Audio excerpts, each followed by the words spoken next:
This weekend in Auckland, people who've never done so can wear a turban, and it will be put on for them by people for whom the turban is a statement of faith and identity, members of Auckland's Sikh community.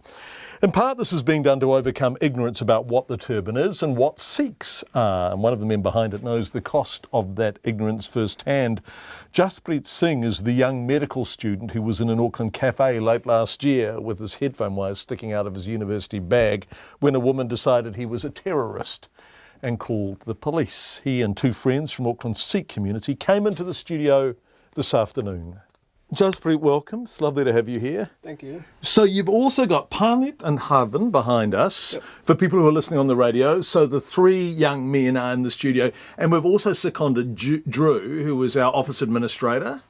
And he is going to be a male model today, right? Yes. As you put it. Okay. So Jaspreet, what's going on here? So we're here to promote our event that we're organising tomorrow, Auckland Turban Day. So this is something that's been done all around the world. So this is the first time in New Zealand, and it's a great opportunity for people to come and learn about turbans and the cultural values that are associated with them in a fun and interactive way. So Pandit and Havan, are you going to put a turban on Drew behind us now? Yes, right. Can you start that? Do you mind doing that? Yeah, sure, definitely. And Jaspreet is going to describe what's going on. First of all, why do you wear a turban? I think so. Turban more so it goes back quite a long time, even before Sikhism, but it's more so derived from the societal and cultural values of those Eastern countries. That's why you see turbans in Sikhism, in Hinduism, and in Islam as well. But the idea of a turban within Sikhism was that at that time in the society, you had to have a certain status to be able to wear a turban. It's either for rich people, or if you have sort of a social title, you could wear a turban. What in our mother tongue, Punjabi, turban, a person who wears a turban literally means a leader. The word is called Sardar, which literally means a leader. And that's one of the big things with a turban, is that it makes you stick out, and it's forcing you to be a leader. You have to. Right. So you have to.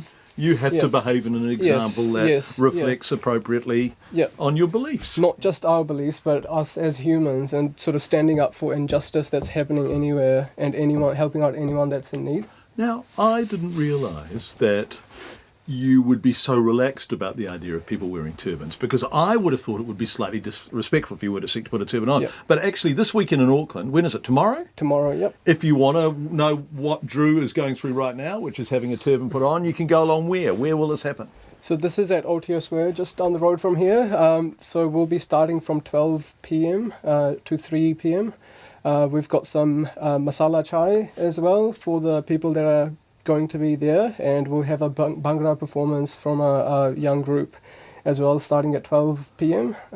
So I'll encourage everyone to sort of come and join us.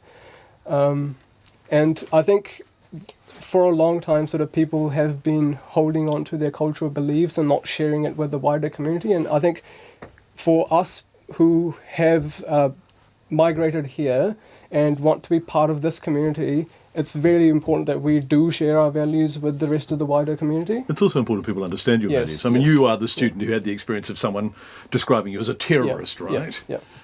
Which is just wrong on every level, and spoke to a profound ignorance, didn't it?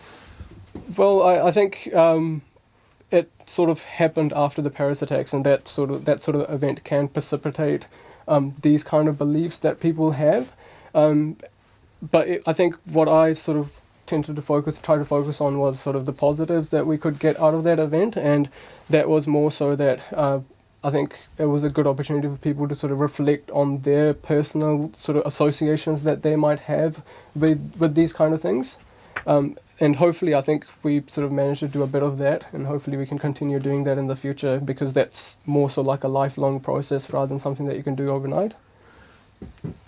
I don't, forgive me, because this is a totally inappropriate response, but I just want to say I think Drew looks very handsome. Yes, he does. Sure does. The phrase "silk purse sows ear" springs to mind. Sorry, Drew. I think that really suits you. What's the material? Like it. So what is the material? Is it a particular and special material, or? I think it's cotton. So it doesn't. Yeah, So yeah. it doesn't have to. It doesn't Yeah, have it to. doesn't No, have to be. no. No.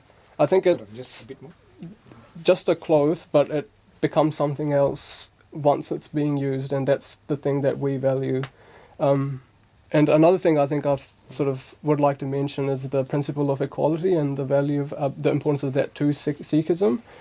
So as I mentioned, that back in the day, so you had to have a certain social status to be able to wear a turban, but in Sikhism, it doesn't matter what caste you are, it doesn't matter what gender you are, so females and males, everyone is allowed or encouraged to wear a turban, and these kind of things are there as, in today's society, these kind of things are there for us as reminders, to remind us of these principles in everyday life, so we can try our best to follow these. Jaspreet Singh, and beautifully assisted. They were in the studio this afternoon, and if you want to have the experience or just simply see it happening, it's at Aotearoa Square, which is Upper Queen Street, from midday tomorrow.